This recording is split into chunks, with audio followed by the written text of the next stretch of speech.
주의 집에서의 하루가 다른 곳의 첫날보다 좋으니 주 사랑 안에 머물며 사랑 노래합니다. 오늘은 마태복음 20장을 할 건데 마태복음을 보면은 1장부터 19장까지는 그 예수님의 가르침이 하나님 나라에 대해서 또 복음에 대해서 또 우리가 어떻게 바른 삶을 살아가야 되느냐 하는 것에 대해서 말씀하고 계십니다.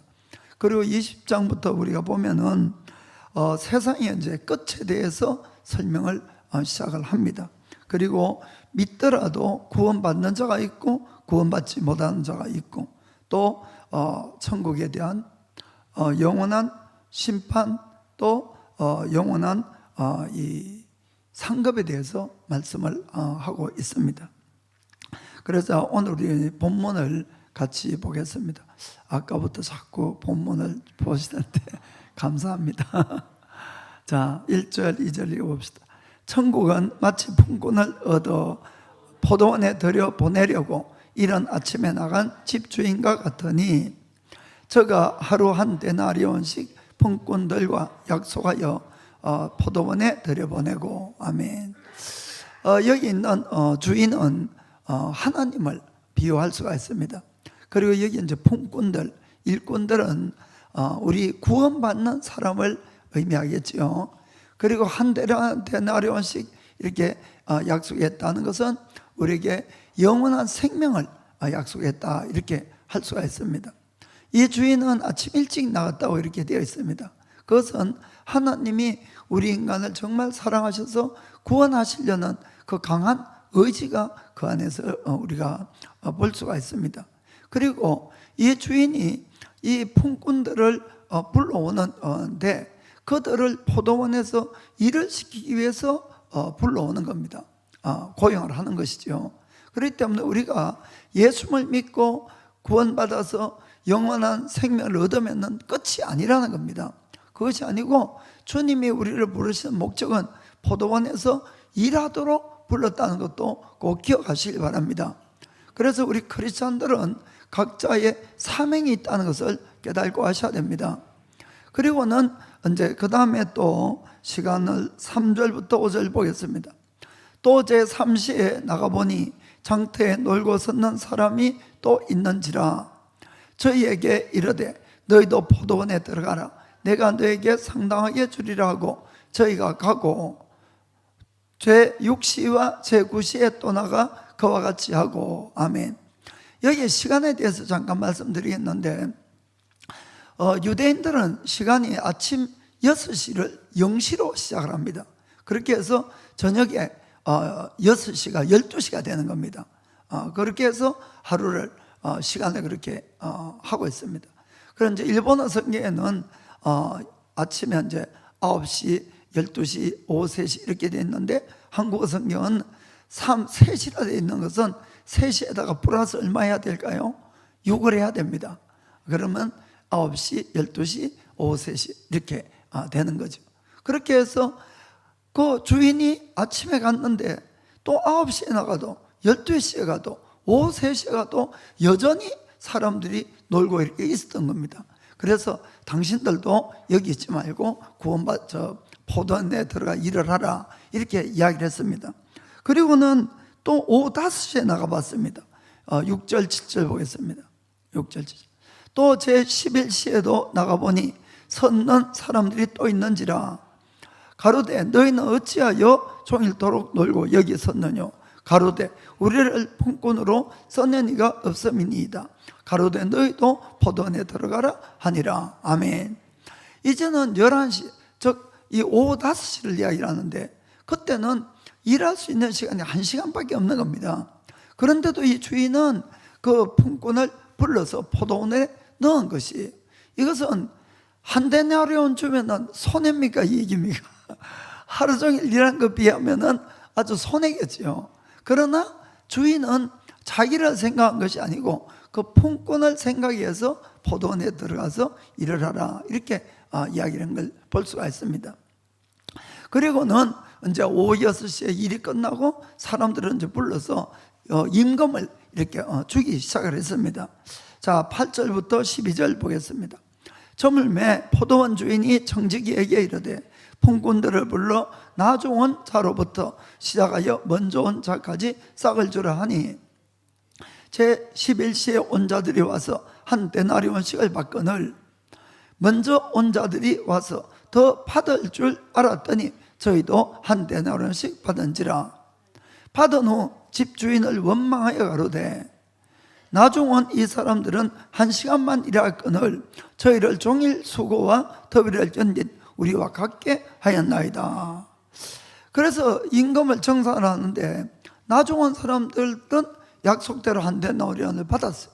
그 먼저 온 사람들은 속으로 야, 저 사람들이 한 데나리온 받으니까 우리가 훨씬 더 많이 받겠다고 생각했는데 똑같이 받은 거예요. 그러니까 불평불만하고 원망하면서 집주인에게 그렇게 했습니다. 그러자 주인이 13절부터 이렇게 대답을 합니다. 주인이 그 중에 한 사람에게 대답하여 가로되 친구여, 내가 너에게 잘못한 것이 없노라. 너가 나와 한 데나리온의 약속을 하지 아니하였느냐. 너의 것이나 가지고 가라. 나중 온 이 사람에게 너와 같이 주는 것이 내 뜻이니라. 내 것을 가지고 내 뜻대로 할 것이 아니냐. 내가 선함으로 너가 악하게 보느냐. 16절에 이와 같이 나중된 자로서 먼저 되고 먼저 된 자로서 나중되리라. 아멘. 우리가 흔히 이 말씀을 쓰지요. 나중된 자 먼저 되고 먼저 된 자 나중되고. 그 왜 예수님이 이 말씀을 했을까? 우리가 오늘 이 말씀을 좀 잘 들어봐야 됩니다. 예수님이 이 말씀을 강조한 것은 나중된 자가 먼저 된다는 것을 강조한 것이 아니고 먼저 됐는데 너희들이 자칫 잘못하면 나중될 수 있다는 것을 우리에게 경계로 말씀했다는 것을 우리가 꼭 깨닫고 알아야 된다는 것입니다. 사실은 예수님이 이 비유의 말씀을 하게 된 배경이 있습니다. 그것은 어느 날 베드로가 예수님을 열심히 따라가다 보니까 본전 생각이 났는지 질문을 했어요. 질문을. 어떤 질문을 했는가 하면은 마태복음 19장 27절에 이에 베드로가 대답하여 가로되 보소서 우리가 모든 것을 버리고 주를 쫓아싸오니 그런즉 우리가 무엇을 얻으리까? 이렇게 물은 겁니다. 정말로 베드로는 배도 버리고 집도 버리고 가족도 버리고 정말 예수님을 그렇게 따라갔어요. 이건 정말 대단한 일입니다. 그러면서 따라가서 도대체 주님 우리에게 돌아올 것이 뭡니까? 이렇게 물은 것입니다. 우리 여러분 중에도 주님을 사랑하고 주님을 위해서 지금까지 많은 걸 헌신하고 많은 것을 드리고 열심히 주님을 위해서 일하고 따라간 분들이 있을 줄 믿습니다. 그런데 그렇게 하다 보니까 어느 날 문득 그런 생각이 드는 거예요. 가만히 보니까 이 교회에서 나만 봉사하는 것 같아. 나만 힘든 것 같아. 내가 늘 그냥 손해보고 나만 충성하고 있는 그런 생각이 이제 든 겁니다. 그러다 보니까 딴 사람들은 적당하게 신앙생활 하는 것 같은데 나만 손해보는 인생 사는 것 같고 도대체 내가 이 고생을 해서 나에게 돌아올 것이 도대체 뭐니? 이런 생각을 날 수가 있습니다. 베드로가 바로 그 생각이 들었다는 거예요. 그래서 예수님에게 다 버리고 주님 따라가는데 도대체 내가 얻을 게 뭐냐 이렇게 물었던 겁니다. 그러자 예수님이 분명히 이렇게 약속을 해 주십니다. 19장 28절 29절 보면은 예수께서 가라사대 내가 진실로 너에게 이르노니 세상이 새롭게 되어 인자가 자기 영광의 보좌에 앉을 때에 나를 쫓는 너희도 12보좌에 앉아 이스라엘 12지파를 심판하리라. 29절 또 내 이름을 위하여 집이나 형제나 자매나 부모나 자식이나 전토를 벌인 자마다 여러 배를 받고 또 영생을 상속하리라. 아멘. 예수님은 분명히 우리의 모든 헌신, 우리의 봉사, 헌금, 또 모든 예배 이런 것에 대해서 상급이 있다고 분명히 이렇게 말씀을 해 주셨습니다. 그런데 중요한 것은 뭔가 하면은 너희들이 헌신하고 애써서 노력을 해도 이러면은 못 받는다는 겁니다. 그러면서 마지막에 경고의 말씀이 뭔가 하면은 30절에 이렇게 이야기합니다. 그러나 먼저 된 자로서 나중되고 나중된 자로서 먼저 될 자가 많으니라. 아멘. 참 이게 안타까운 말씀이에요. 저는 먼저 된 자가 늘 먼저 되고 이렇게 했으면 너무 좋겠는데 오히려 거꾸로 되는 경우가 예수님이 많다고 우리에게 경고를 한 겁니다. 그러면서 예수님이 우리가 알기 쉽게끔 비유로 말씀한 것이 바로 이 포도원의 비유라는 것을 꼭 깨닫고 아시길 바랍니다. 예수님이 너희가 나를 따라와서 수고하고 애쓴 건 나도 다 잘한다고, 그리고 내가 거기에 대해서는 반드시 상급을 줄 거라고 이렇게 약속을 했습니다. 그럼에도 불구하고 너희가 만일에 나를 따라오면서 일나는 마음의 동기나 잘못된 인식 이런 것들을 갖게 되면은 너희 중에는 먼저 됐지만은 나중될 자가 분명히 많이 있을 거다고 이렇게 말씀했다는 걸 우리가 아시길 바랍니다. 그러면 왜 그 사람들은 먼저 되었음에도 불구하고 나중되고 말았을까? 그 이유들을 한번 생각해 보겠습니다. 먼저는 하나님에 대한 이 잘못된 태도를 가지고 말았다는 것입니다. 그건 무슨 말인가 하면은, 자, 먼저 이 고용된 이 사람들은 그 주인에 대해서 처음 그들이 가졌던 태도는 너무나 감사하고 감격했을 겁니다. 왜냐하면은 아침 일찍부터 수많은 사람들이 이 시장에 모여서 누군가 오늘 나를 데려가서 일을 시켜주기를 바라고 잔뜩 모였어요. 많이 모였습니다. 그런데 주인이 와서 그 중에 그 수많은 사람들이 일자리를 찾고 있는데 자기들을 특별히 골라서 데려가 준 겁니다. 그럼 얼마나 감사하겠어요. 일을 할 수 있었으니까. 그렇게 감사로 이 사람들이 시작을 했는데, 그러나 안타깝게도 이 마지막에는 주인에 대한 태도가 불평하고 원망으로 끝났다, 이런 이야기입니다. 이게 참 심각한 이야기죠. 그때 포도원에 와서 먼저 일난 이 사람들은 무엇 때문에 근데 불만이 있었습니까? 그들은 자기들이 더 많이 받을 거라고 생각했는데 못 받았다, 그 이야기죠. 무슨 말인지 아시겠습니까? 그래서 이 주인에 대한 태도가 감사에서부터 불평으로 원망으로 바뀌었다는 것을 우리가 볼 수가 있습니다. 자, 그럼 다시 한번 우리가 베드로의 그 질문을 한번 더 보겠습니다. 자, 마태복음 19장 27절에 이에 베드로가 대답하여 가로되 보소서 우리가 모든 것을 버리고 주를 쫓아 싸우니 그런즉 우리가 무엇을 얻으리까? 아멘. 우리가 이것저것 다 버리고 주님을 따라간다는 것은 정말 참 귀한 일이고 아무나 할 수 있는 그런 일이 아닙니다. 그러나 내가 예수님을 위해서 섬기고 희생하고 예배드리고 헌금드리고 봉사하고 이런 것들이 무엇을 받기 위해서 한다면은 반드시 거기에는 문제가 생기고 그리고는 불평불만이 나게 되어 있다는 것을 우리가 꼭 아셔야 됩니다. 우리가 예수님을 위해서 신앙생활을 하는 것은 물론 이 세상 사람들과 비교해 보면은 많은 희생을 치르는 건 사실입니다. 오늘도 일요일 날 또 날씨도 좋은데 우리가 주님 앞에 예배를 드린다고 이렇게 다 모여 있어요. 내 시간을 드립니다. 또 봉사를 드립니다. 헌금도 드립니다. 또 제자 훈련도 있습니다. 나중에. 그러면은 그런 많은 수고들은 이 세상 사람에 비해서 정말 하나님 앞에 많이 수고하는 그런 것들입니다. 그리고 주님은 그런 것에 대해서 반드시 보답이 있다고 말씀을 하셨어요. 약속을 안 준다는 것이 아니고. 그러나 가장 큰 문제는 뭔가 하면은 우리가 무엇을 받기 위해서 내가 이런 것들을 하면은 이건 아주 잘못된 동기란 겁니다. 이것을 우리는 아주 주의를 해야 됩니다. 그날 아침에 일을 한번 생각해 보겠습니다. 그날 아침에 이 사람들은 어떤 상황에 있었는가 성경에 보면은 20장 3절에 보니까 이렇게 되어 있습니다. 또 제3시에 나가보니 장터에 놀고 섰는 사람들이 또 있는지라. 그들은 아무 할 일이 없었어요. 놀고 있었어요. 누군가 고용해 주지 않으면 일을 할 수가 없던 그런 상황이었던 겁니다. 그러면서 그들은 마음에 걱정이 있겠지요. 오늘 내가 일이 없으면은 우리 가족의 피로를 채워주지 못하는데 하는 그런 걱정들이 있었습니다.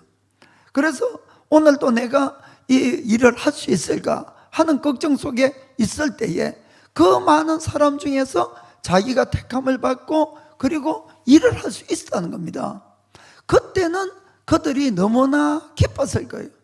너무나 감사했을 거예요. 자기를 택해준 이 주인을 생각만 해도 마음에 기쁨이 넘쳤을 겁니다. 만약에 이 주인이 자기를 택해주지 않았다면, 자칫 잘못하면 오늘 모든 가족들이 굶주리고 하루를 넘겨야 될 수도 있었을 거다 하는 것입니다. 그렇게 생각하면 너무나 기뻤지. 그것은 무엇을 의미하는가 하면 우리 한 사람 한 사람이 예수님 앞에 구원받을 때를 이야기하는 겁니다. 이 사람들이 그 아침에 주인에게 택함을 받았다. 그것은 우리가 구원받을 그 당시를 이야기하고 있는 것입니다. 누구라도 우리가 구원받았을 때 정말 구원받은 사람들은 나의 모든 죄가 사함을 받고 정말 내가 영원한 생명을 얻고 천국에서 영원히 살 수 있는 소망이 생겼기 때문에 누구라도 마음의 감사와 감격과 기쁨이 넘치게 되어 있습니다. 그런데 문제는 시간이 흘러가면서 하나님의 그 은혜가 감사와 감격이 기쁨이 점점 떨어지고 나중에는 의무감으로 예배드리고 봉사하고 헌금하고 그리고는 더 나아가서는 내가 이것을 하면은 무엇을 하나님께 더 받을 수 있을까 이런 생각으로 변하게 된다면은 그것은 아주 심각한 신앙의 문제가 생긴다는 것을 우리는 꼭 깨닫고 하셔야 되는 겁니다. 사실 그런 사람들이 많기 때문에 주님은 먼저 된 자가 나중되고 나중된 자가 먼저 될 일들이 많다고 이렇게 우리에게 경고하고 있다는 사실을 꼭 우리는 명심해야 됩니다. 예수님은 우리의 모든 헌신에 대해서 반드시 보답이 있다고 약속을 하셨습니다. 그것도 몇 배로 주신다고 하셨습니다. 영생이 있다고 하셨습니다. 성경을 읽어보면 물 한 잔 대접한 것도 반드시 보답이 있다고 되어 있습니다. 우리가 억질로 십자가를 진 그 십자가에 대해서도 보답이 있다고 주님은 말씀하고 있습니다. 그러나 문제는 늘 우리의 주님 앞에 하는 이 모든 사역의 동기가 은혜로서 감사가 아니고 그것이 하나님에게 무언가를 받기 위해서 내가 한다면 그것은 아주 잘못됐다는 것을 꼭 명심하길 바랍니다. 그러면은 오후 5시에 고용된 이 사람들의 심정을 우리가 한번 생각해 보시길 바랍니다. 그 사람들은 아침 6시 전에 와서 기다리고 있었어요. 아침 6시 전에 하루 종일 누군가가 자기를 이 고용해 주기를 바라고 그곳에 계속 기다리고 있었던 겁니다. 왜냐하면 고용이 돼서 일을 하지 않으면 정말 자기들의 생계가 위험하기 때문에. 그런데 벌써 시간이 이제 5시가 다 됐어. 앞으로 일할 수 있는 시간은 1시간밖에 없습니다. 수많은 사람들이 12시에도 아침 9시에도 오후 3시에도 고용돼 다 갔는데 자기들은 여전히 남아있는 거예요. 그런데 앞으로 1시간밖에 없을 때에 야 지금 1시간밖에 일할 수가 없는데 누가 우리를 고용하겠냐, 거의 체험하고 있는 그런 상태였을 겁니다. 그런데 문제는 이 빈손으로 돌아가면 우리 가족이 오늘 저녁은 어떻게 먹지? 이런 마음의 걱정 속에 있을 때 그때 주인이 와서 자기를 고용해 준 겁니다. 일할 수 있는 시간은 비록 1시간이지만은 그 사람은 얼마나 감사하고 감격하는 마음에서 그 1시간을 일을 했겠느냐는 그 이야기입니다. 자기의 온 마음과 정성을 다해서 일을 했을 겁니다. 주인을 보기만 해도 생각만 해도 감사와 기쁨이 넘쳐났을 겁니다. 아니 1시간밖에 남지 않았고 누가 고용을 해주겠냐고. 그런데 자기를 고용한 것, 그 사실만 생각해 보더라도 늘 감사와 감격이 넘쳐서 일을 했을 것 틀림없을 것입니다. 사랑하는 성도 여러분, 하나님은 우리가 하는 일의 양을 보지 않고 늘 일의 질을 본다는 사실을 꼭 기억하시길 바랍니다. 우리가 하나님 앞에 얼마나 큰 사역을 했느냐를 보는 것이 아니고 우리 마음의 동기가 늘 어떠한 마음으로 주님께 예배드리고 헌금을 하고 봉사를 하고 그것을 늘 본다는 사실을 꼭 기억을 하셔야 됩니다. 그렇지 않으면은 부품하게 많은 건 했는 것 같지만은 하나님이 하나도 받지 않았다는 것을 우리는 늘 명심하셔야 되는 겁니다. 우리가 누구라도 처음 구원받았을 때는 정말 나 같은 죄인이 어떻게 하나님에게 은혜를 입어서 죄를 깨닫고 정말 구원받았는지 참 생각만 해도 눈물이 나고 감격이 났을 때가 있습니다. 우리의 죄를 위해서 하나밖에 없는 하나님의 아들을 하나님께서 주시고 예수님은 이 땅에 오셔서 우리의 죄를 대신해서 십자가에서 죽어주시고 그 생명을 주고 우리를 살려주시고 또 영원한 생명과 천국을 우리에게 선물로 주신 겁니다.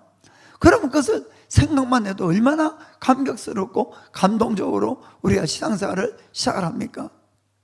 그런데 문제는 시간이 흘러가면서 이런저런 애도 다 잊어버리고 결국 내가 뭔가를 더 받지 못한 것 때문에 그것 때문에 하나님 앞에 원망이 되고 불평이 생긴다면 우리는 먼저 되더라도 나중될 수밖에 없다는 사실을 우리가 꼭 명심하기를 주님으로 축복합니다.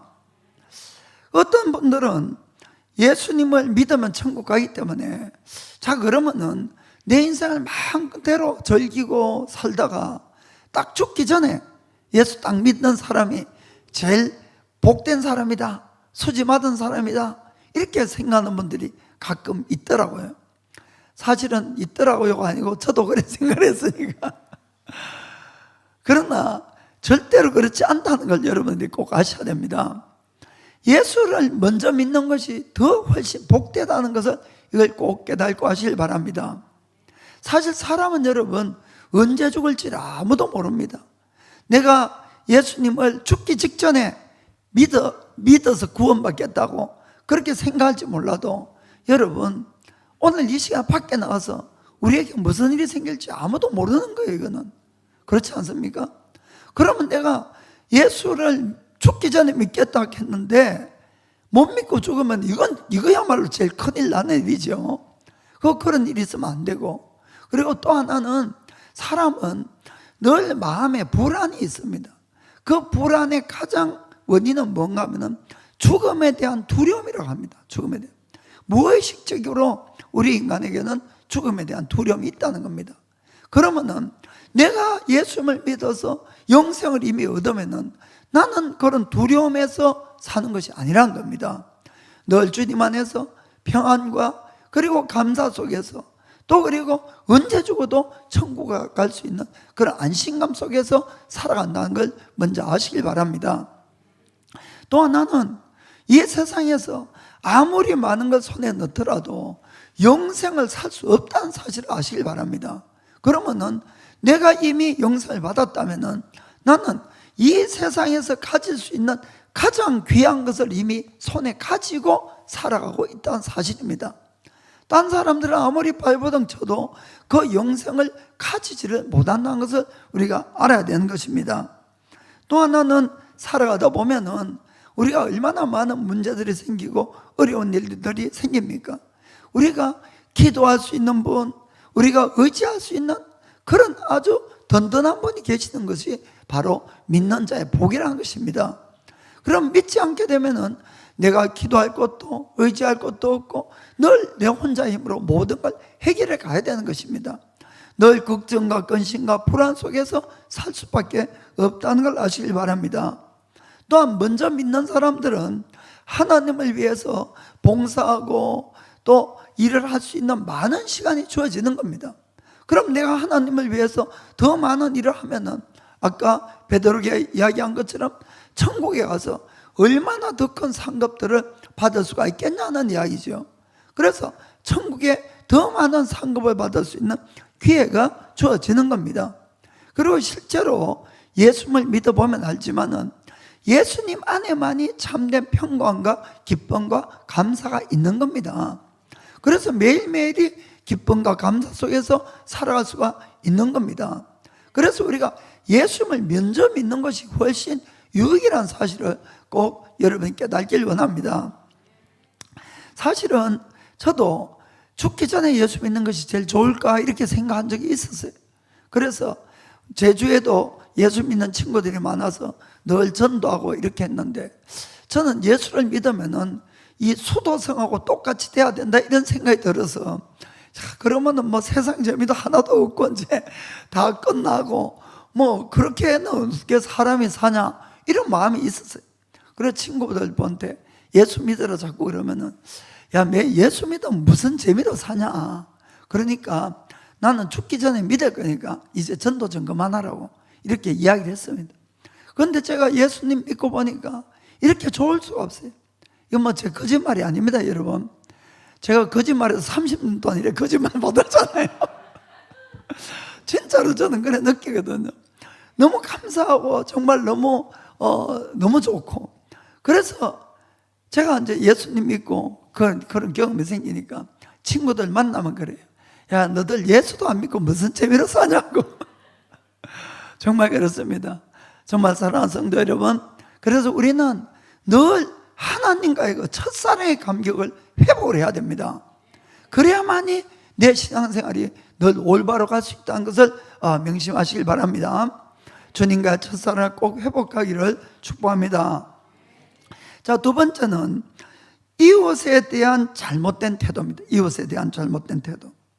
자, 먼저 온 사람들이 왜 불평을 가지게 됐냐, 또 이 큰 이유가 어디 있는가 하면은, 만약에 이 주인이 아침 6시에 한 번만 가서 사람들을 불러왔다면은 아무도 불평할 사람 없습니다. 하루 종일 열심히 일하고, 그리고 일 끝나서 한 대 어려움 받으면 어떻습니까? 주인님 감사합니다, 감사합니다, 이렇게 갔을 거예요.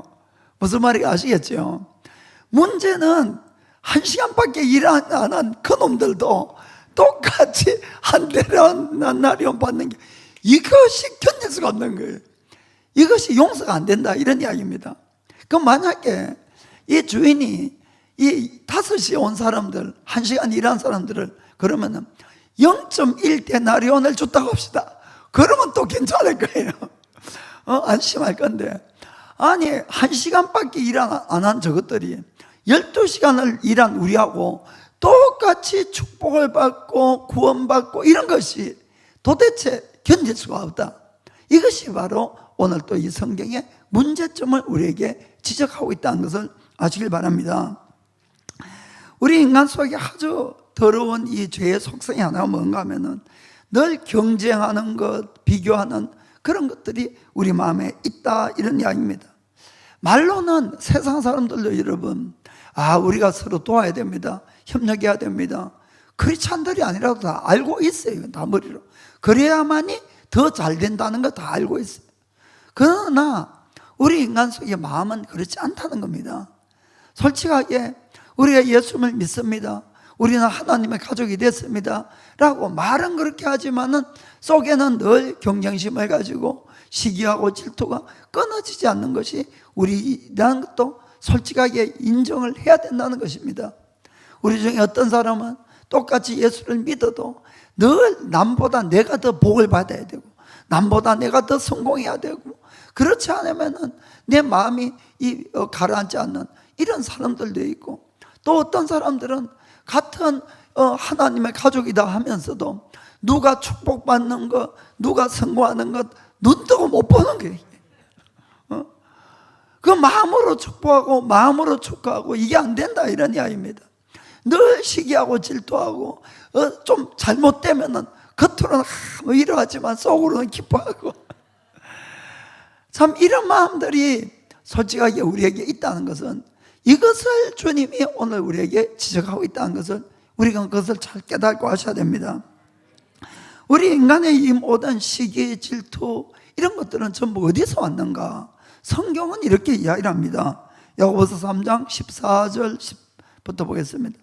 그러나 너희 마음속에 독한 시기와 다툼이 있으면 자랑하지 말라. 진리를 거스려 거짓하지 말라. 15절에 이러한 지혜는 위로부터 내려온 것이 아니고 세상적이고 정욕적이고 마귀적이니. 아멘. 그러니까 이런 시기와 질투는 세상적이고 정욕적이고 마귀적이란 것입니다. 자, 16절도 보겠습니다. 16절. 자, 그리고 이런 시기와 다툼이 있는 곳은 늘 요란과 모든 악한 일이 있게 된다고 되어 있는 것입니다. 그럼 하나님께서 온 것은 어떻습니까? 17절 보면은 17절. 오직 위로부터 난 지혜는 첫째 성결하고 다음에 화평하고 관용하고 양순하며 긍휼과 선한 열매가 가득하고 편벽과 거짓이 없나니. 아멘. 그렇기 때문에 우리는 성경을 말씀대로 나에 늘 적용을 할 필요가 있는 것입니다. 우리가 내가 입술로 예수님을 믿는다고 고백하고 실제로 믿는다고 교회를 오고 이렇게 한다 할지라도 실제로 내 마음 안에 시기 질투가 가득하다면 솔직하게 성경적인 기준과 판단은 뭡니까? 나는 하나님께 속한 자가 아닙니다. 누구에게 속했을까요? 마귀에게 속한 자라고 성경 이야기하고 있다는 겁니다. 그것을 냉정하게 우리가 꼭 받아들여야 되는 것입니다. 왜 이 먼저 온 이 사람들이 나중 온 그 사람들에 대한 축복에 대해서 불평하고 원망했습니까? 결국은 뭡니까? 이웃에 대한 사랑이 없었다는 증거다. 이런 얘기. 이웃에 대한 사랑이 없었다. 여러분, 한번 가정해 봅시다. 이 오후 5시에 온 사람들이 아침에 일찍 온 사람들의 자녀들이었다고 한번 생각해봐요. 자녀들. 그 자녀들이 5시. 자녀들이 5시에 왔는데 1시간만 일하고 똑같이 임금을 받았어요. 그럼 먼저 온 사람들이 불평하겠습니까? 불평하겠습니까? 칭찬하겠습니까? 와, 이런 주인 없다고. 이런 주인. 이렇게 훌륭하고 착한 주인 본 적이 없다고. 그러면은 얼마나 감사하겠습니까? 얼마나. 그 나중에 그 사람들이 자기 자녀였다면은 얼마나 그 주인을 칭찬하고 감사하겠습니까? 그런데 그 이웃의 아픔이나 슬픔이나 힘든 거나 괴로움이나 이런 것은 전혀 생각하지 않고 그 사람의 피로들도 생각하지 않고 그게 그 사람들이 같이 복받는 걸 못마땅하는, 그것은 우리가 버려야 된다, 이런 이야기입니다. 결국은 하나님이 말씀하는 참 사랑이 우리 속에 없었다는 것을 이것은 단적으로 지금 말씀하고 있는 겁니다.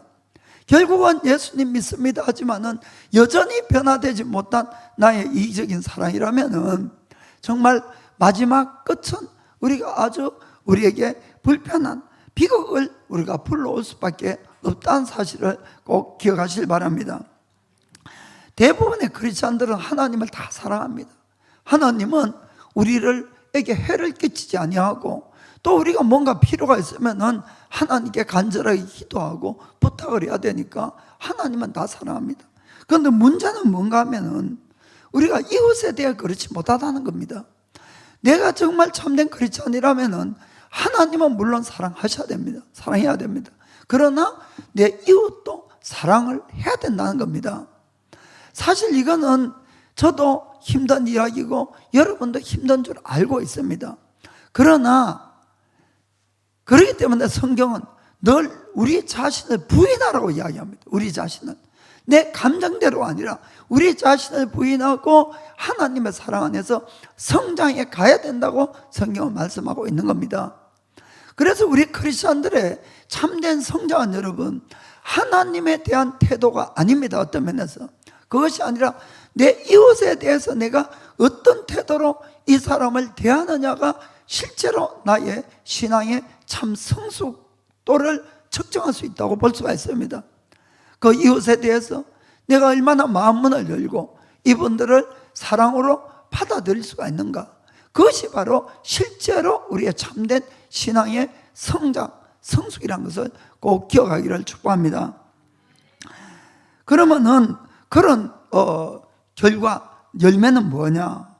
이웃의 성공, 이웃의 축복을 마음을 다해서 축복할 수 있어야 돼요, 여러분. 아멘. 그리고 이웃의 슬픈 일이 당하면은 정말 함께 내가 그들을 위해서 슬퍼할 수가 있어야 된다, 이런 이야기입니다. 로마서 12장 15절 보면은 즐거워하는 자들로 함께 즐거워하고 우는 자들로 함께 울라. 아멘. 18절에 할 수 있거든 너희로서는 모든 사람으로 더불어 평화하라. 요한일서 4장 20절. 누구든지 하나님을 사랑하노라 하고 그 형제를 미워하면 이는 거짓말하는 자니 보는 바 그 형제를 사랑치 아니하는 자가 보지 못하는 바 하나님을 사랑할 수가 없느니라. 21절에 우리가 이 계명을 주께 받았나니 하나님을 사랑하는 자는 또한 그 형제를 사랑할지니라. 아멘. 성경은 우리의 일치 하나 되는 것을 아주 강조하고 있습니다. 그래서 우리들도 이 일치가 부흥을 가져오는 비결이라는 것을 알고 있기 때문에 교회 늘 저 현수막에다가 같은 말, 같은 마음, 같은 뜻, 같은 열매 이렇게 적어놓고 같이 우리가 일치를 하고자 하고 있습니다. 그러나 우리가 겉모양의 일치가 아니라 마음으로 사랑이 없는 그런 일치는 우리가 일치라 할 수가 없다는 걸 아셔야 되는 겁니다. 그러면은 우리가 마음으로 서로 사랑하기 위해서 중요한 것은 우리 속에 있는 시기, 질투, 경쟁심을 버리지 않고는 절대로 마음으로 사랑이 안 된다는 겁니다. 그래서 먼저 내 속에 작은 시기나 질투가 있더라도 반드시 이것을 예수님 십자가에 못 박고 버리게 되기를 주님으로 축복합니다. 특별히 사람의 이 경쟁심이나 시기, 질투는 비슷한 환경에 있는 사람일수록 아주 강하게, 아주 심하게 이렇게 나타납니다. 무슨 말인가 하면은 교회에 이 처음 믿는 사람이 왔거나 또 교회에 노인이나 어린아이들은 아무도 질투하지 않습니다. 시기하지 않습니다. 아주 친절하게 아주 잘해줍니다. 그런데 나이도 비슷하고 환경도 비슷하고 뭐 이런 비슷한 사람이 갑자기 하나님의 큰 축복을 받고 성공하고 하나님께 쓰임받고 막 이러면 그때부터 막 속에 불이 나지요. 이것을 극복 안 하면은 아직 멀었다 하는 겁니다. 아직 멀었다. 무슨 말인지 아시겠습니까? 그래서 주님이 오늘 경고하시는 부분도 바로 그 부분에 대한 것도 우리가 깨달고 하셔야 되는 겁니다. 먼저 예수를 믿고 교회 와서 충성하는 것 얼마나 귀한 일이고 잘한 일입니까? 그러나 나중 온 사람들이 그런 일이 있다 할지라도 내가 함께 축복하고 도와줘야 되지. 거기에 대해서 시기하고 질투하고 이렇게 되면은 내가 먼저 됐지만은 결국 나중될 수밖에 없다고 주님이 경고한다는 것을 아시길 바랍니다. 우리는 정말 합력해야 됩니다. 그래서 모든 크리스찬들이 서로 성공도 하고 서로 축복도 받고 또 이렇게 해야 됩니다. 그러기 위해서 협력을 해야 되는데, 그러나 여러분 잘 생각해 보시길 바랍니다. 여기 있는 모든 사람들이 동시에 다 축복받는 그런 일은 없다는 겁니다. 여러분, 여기 있는 모든 사람이 동시에 다 성공하는 그런 것은 절대로 있을 수가 없는 겁니다. 그럼 어떻게 해야 이 축복이 흘러가는가를, 이것을 우리 크리스찬들은 정말 잘 깨닫고 하셔야 됩니다. 여기에 정말 중요한 비결이 있습니다. 그것이 뭔가 하면은 남을 축복하는 겁니다. 남을 축복. 남의 성공을 내가 마음으로 기뻐해서 축복해 줄 때 하나님이 그들에게도 복을 내려준다는 사실을, 이걸 여러분이 꼭 명심하셔야 됩니다. 하나님의 축복의 원리가 있어요. 그것은 하나님께서 이 세상에 있는 모든 사람이 죄 속에 있고 또 저주 안에 있을 때에 우리 인간을 구원하기 위해서 한 사람을 먼저 택했습니다. 그 사람이 누굽니까? 아브라함이 아브라함을 하나님은 택하시고 그에게 복을 주시고 그를 복의 끈으로 만들어서 그로 하여금 모든 인류가 구원받고 복을 받도록 이렇게 하신 겁니다. 자, 창세기 12장 2절 보겠습니다. 창세기 12장 2절. 내가 너로 큰 민족을 이루고, 하나님이 아브라함에게 이야기합니다. 너에게 복을 주어서 너의 이름을 창대케 하리니 너는 복의 근원이 될지라. 복의 근원이. 자, 3절에 너를 축복하는 자에게 내가 복을 내리고 너를 저주하는 자에게 내가 저주하리니 땅의 모든 족속이 너를 인하여 복을 얻을 것이니라 하신지라. 아멘. 아브라함을 통해서 하나님이 땅의 모든 백성을, 족속을 복을 주시려고 아브라함 택한 겁니다. 그런데 이 복이 흘러가는 원리를 한번 생각해 보시기 바랍니다.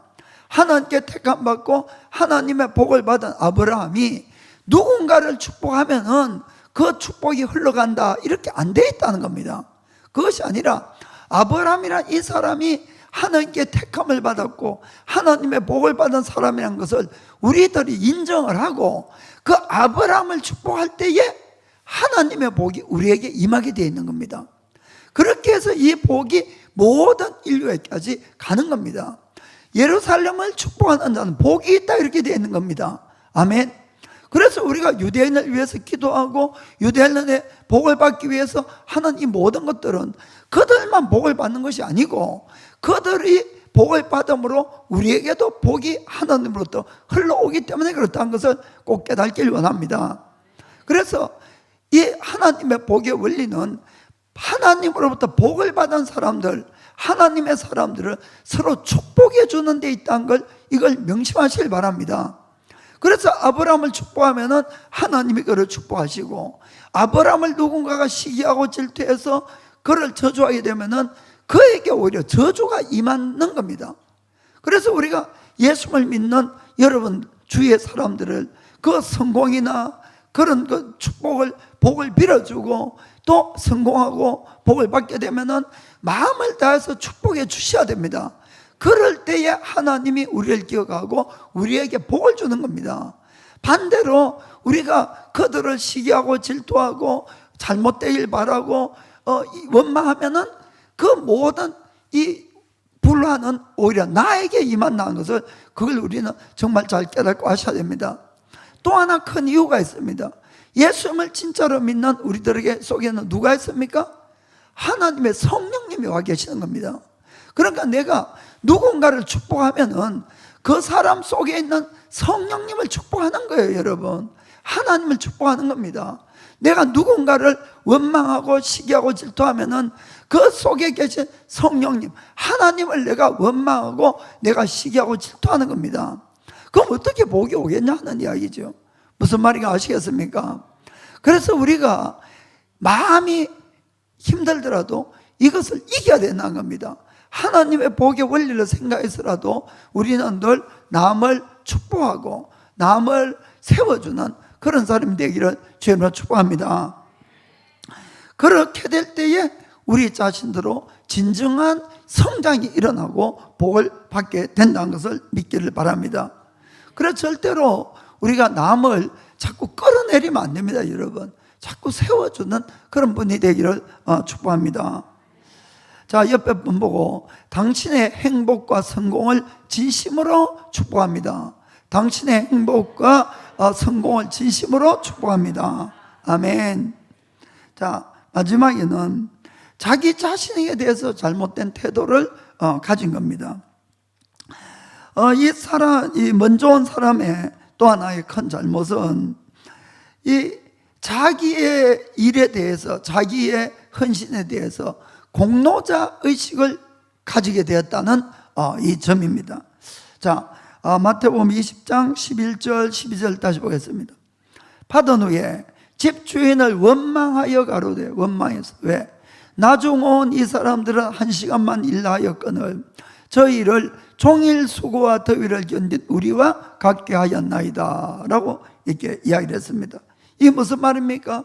자기들은 더 오랫동안 일을 했기 때문에 주인으로부터 당연히 더 많이 받아야 된다, 이렇게 생각합니다.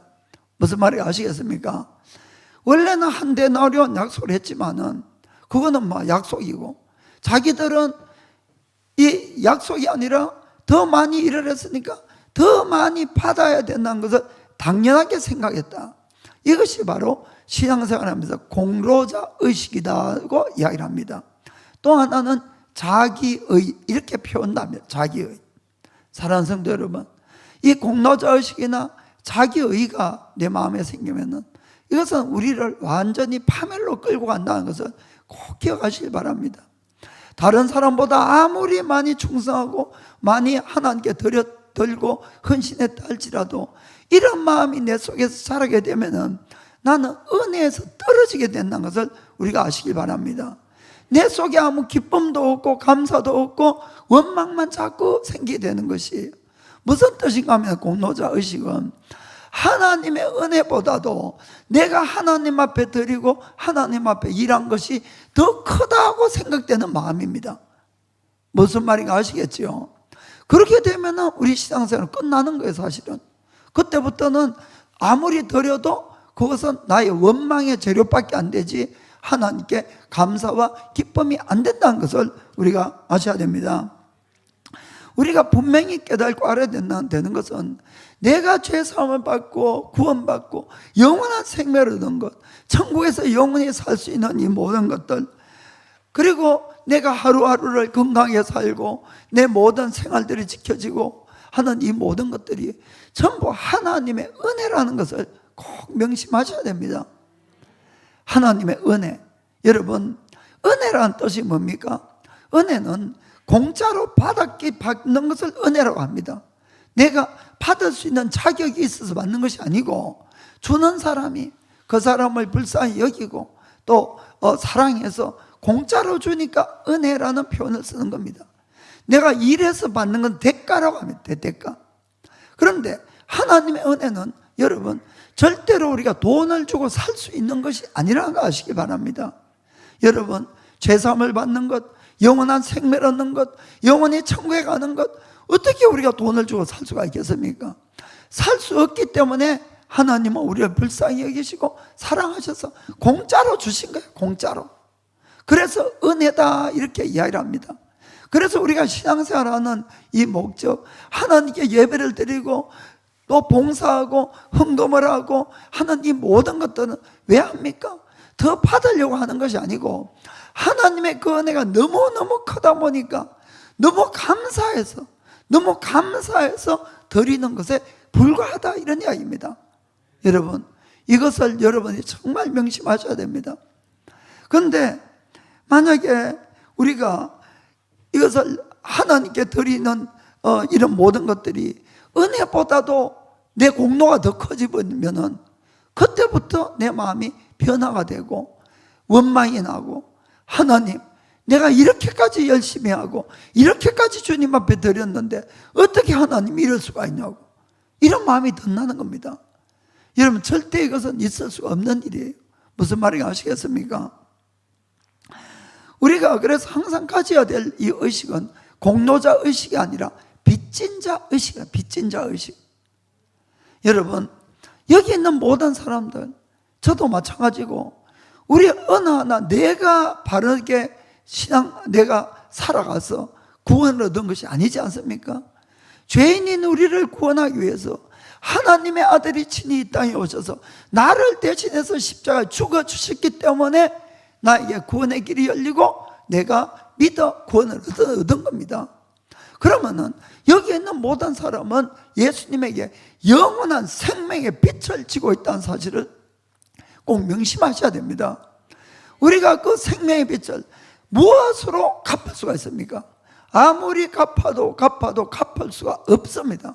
그러니까 우리는 다만 하나님의 은혜가 너무 감사하기 때문에 아주 작지만은 갚을 수도 없지만은 그래도 힘껏 들여간다는 것을 우리가 명심을 하시길 바랍니다.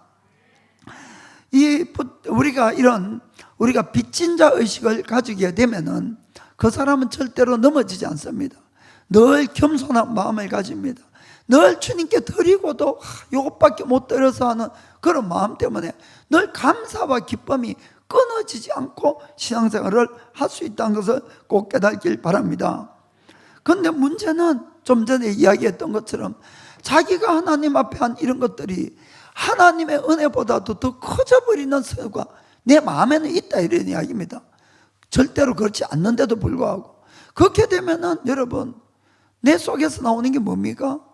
나는 이렇게 했는데 하나님은 고작 나한테 이것밖에 안 주네. 늘 이렇게 돼버리는 것입니다. 그러면은 반드시 원망과 불평이 생기게 되어 있다는 겁니다.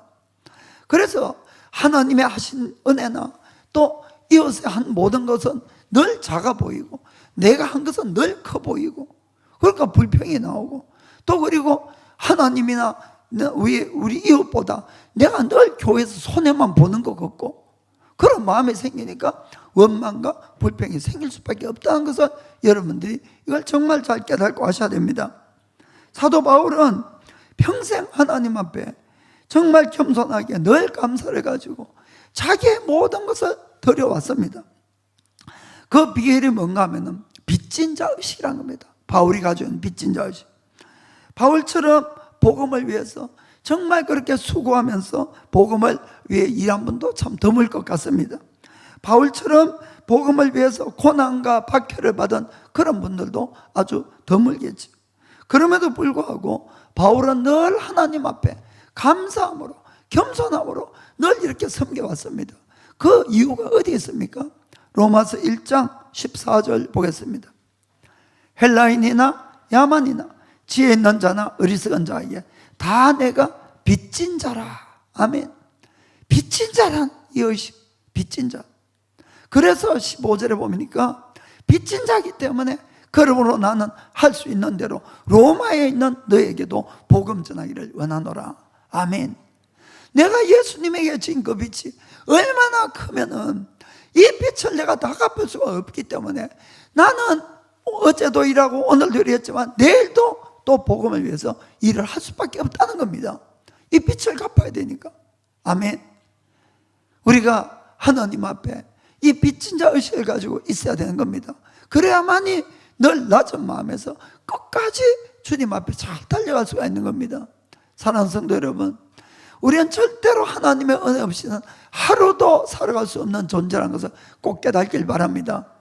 그 하나님의 은혜를 받는 비결이 어디에 있습니까? 바로 겸손입니다. 겸손. 베드로전서 5장 5절 6절 보겠습니다. 젊은 자들아 이와 같이 장로들에게 순복하고 다 서로 겸손으로 허리를 동이라. 하나님이 교만한 자를 대적하시되 겸손한 자들에게는 은혜를 주시느니라. 6절에 그러므로 하나님의 능하신 손 아래서 겸손하라. 때가 되면 너희를 높이시리라. 아멘. 늘 겸손한 사람에게 하나님의 은혜가 다 넘친다는 것을 꼭 기억하시길 바랍니다. 이 공로자 의식이 있으면 하나님 앞에 은혜가 다 막혀버리고 자기 자신의 걸림돌도 되어버린다는 것을 우리가 아셔야 됩니다. 왜냐하면 자기가 한 공로가 너무 큰데 늘 자기가 받는 것은 늘 작은 거예요. 하나님으로부터. 무슨 말인지 아시겠습니까? 더 받아야 되는데 늘 작다고만 생각을 하니까 늘 내 마음의 불평과 원망이 끊어지지 않고 스스로 시험거리를 만들고 시험에 던다는 겁니다. 그래서 우리가 이 공로자 의식을 반드시 버려야 됩니다. 우리가 하나님의 교회에 와서 열심히 충성하고 봉사하고 헌금하는 것 너무 귀한 일입니다. 그렇게 하니까 하나님 교회가 유지가 되고 또 이렇게 복음을 전할 수 있고 예배도 드릴 수 있고 이렇게 할 수가 있는 겁니다. 그런데 만약에 내가 헌금하는 것 때문에 봉사하는 것 때문에 내 마음이 높아지고 공로자 의식이 생긴다면 제가 분명히 말씀드립니다. 그만두셔야 됩니다. 그만두셔야 돼요. 그래야만이 여러분의 은혜가 떨어지지 않습니다. 차라리 하지 마시고 하나님의 은혜를 더 늘 크게 생각하게 되기를 주님으로 축복합니다.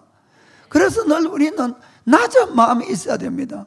공로자 의식이 아니라 낮은 마음에서 내가 섬겨도 사실은 그분에게 우리가 예수님 믿고 처음에 구원받았을 때 아무리 드려도 정말 감사해서 눈물밖에 나지 않는 그런 때도 있지 않았습니까? 그런데 그 은혜가 다 어디 갔냐는 이야기입니다. 그것은 바로 우리가 신앙생활 하면서 내가 주님 앞에 드린 사실 주님으로 눈에 보면은 1만 달란트에 비유해서 100데나리온밖에 안 되는 그것임에도 불구하고 그것이 1만 달란트보다 더 크게 생각하는 그런 어리석은 그런 신앙생활을 한다는 겁니다. 그러면 여러분 은혜도 다 떨어지고 하나님의 축복도 다 끝나는 겁니다. 차라리 하지 마시고 은혜 속에 감격 속에 있는 것이 훨씬 더 낫다는 겁니다. 그렇다고 아무도 안 하면 곤란하고 아무튼 간에 정말 제가 말씀드린 것은 절대 아무리 많이 한다고 한들 그것이 하나님 앞에 뭐 얼마나 되겠냐는 이야기입니다. 그래서 그걸 다 버리시고 늘 겸손하셔야 됩니다. 늘 낮은 마음에 있어야 됩니다. 그래야지 하나님의 은혜가 더욱 넘치게 될 줄 믿습니다. 지금 우리가 예배를 드리는 이곳에도 먼저 된 분이 있고 또 나중에 온 분이 있습니다. 그러나 나중에 온 분들도 시간이 지나면 다 먼저 된 사람이 되는 거예요. 먼저 된 사람. 저도 예수님 믿은 지가 얼마 안 되는 것 같은데 벌써 30년이 넘었더라고요. 먼저 된 자 중에 먼저가 되어버렸어요. 처음 믿을 때는 내가 늘 제일 여기서 제일 꼴찌구나 이렇게 생각했는데, 그러나 아까 말씀드렸던 것처럼 먼저 된 자의 축복이 있다는 걸 아시길 바랍니다. 하나님을 위해서 일할 수 있는 기회가 얼마나 많이 있습니까? 그것을 겸손으로 늘 감사함으로 열심히 드리고 달려가면은 하늘나라에 누구보다도 많은 상급들을 쌓아갈 수가 있는 겁니다. 그것이 특권입니다. 그러니까 먼저 되신 분들은 늘 본을 보이기 위해서 열심히 겸손하게 잘 달려가길 바랍니다. 그렇게 하면은 항상 먼저 된 자가 먼저 될 수가 있는 겁니다.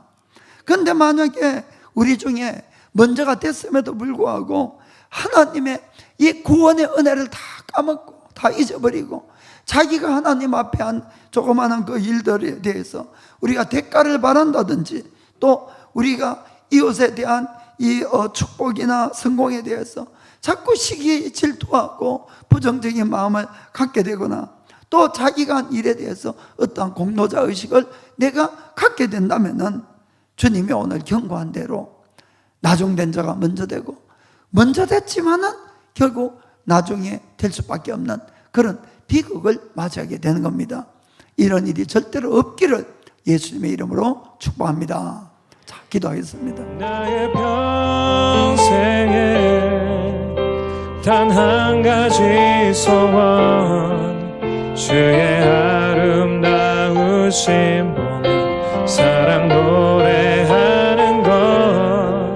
온 하루 주 소노미가 오아오기 주노와 이노나가데